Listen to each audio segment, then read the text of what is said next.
નમસ્કાર, આપ જોઈ રહ્યા છો TV9 રાજ્યના અત્યાર સુધીના તમામ ખાસ સમાચારો સાથે હું છું ઝરણા સોની। સમાચારોની શરૂઆત કરીએ।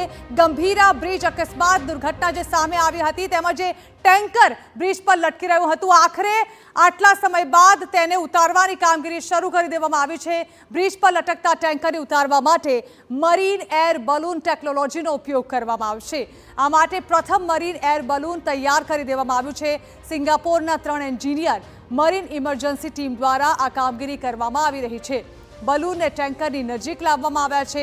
તમામ સેફટીના સાધનો, ટેકનિકલ સામાન સાથે ટેન્કરની પાછળની બાજુ લાંબા દોરડા બાંધીને ટેન્કરને પહેલા એર બલૂનથી થોડું ઊંચું કરવામાં આવશે અને જ્યારે ટેન્કર બ્રિજના બચી ગયેલા હિસ્સાની સમાંતર આવી જાય ત્યારે તેને દોરડા વડે પાછળ ખેંચીને નીચે ઉતારવાનો પ્રયાસ થશે। મહત્વનું છે કે 9મી જુલાઈએ ગંભીરા બ્રિજ દુર્ઘટના સર્જાઈ હતી, જેમાં 21 લોકો મોતને ભેટ્યા હતા।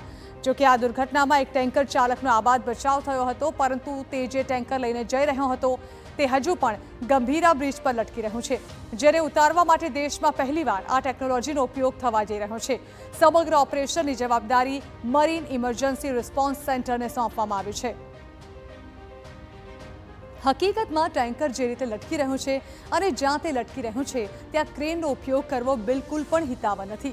ટેન્કર ઉતારવા માટેનો બીજો વિકલ્પ એ હતો કે નદીના પટમાં રસ્તો બનાવી ત્યાં ક્રેન લઈ જઈ ટેન્કર ઉતારવામાં આવે, પરંતુ બ્રિજની ઊંચાઈને જોતા તે વિકલ્પ પણ કારગર નીવડે તે શક્ય નથી અને એટલે જ આ બલૂન ટેકનોલોજીનો ઉપયોગ થઈ રહ્યો છે।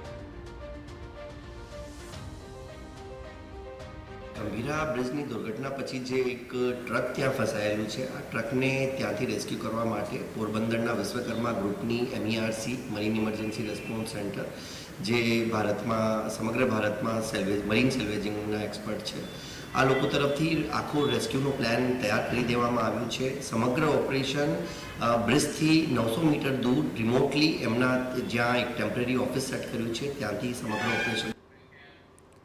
જોકે જે રીતે ગંભીરા બ્રિજ પર ફસાયેલા ટેન્કરને હટાવવાની કામગીરી શરૂ કરાઈ છે તેના જોખમને જોતા ટેન્કર ઉતારતી વખતે બ્રિજ પર જવાની મનાઈ કરવામાં આવી છે।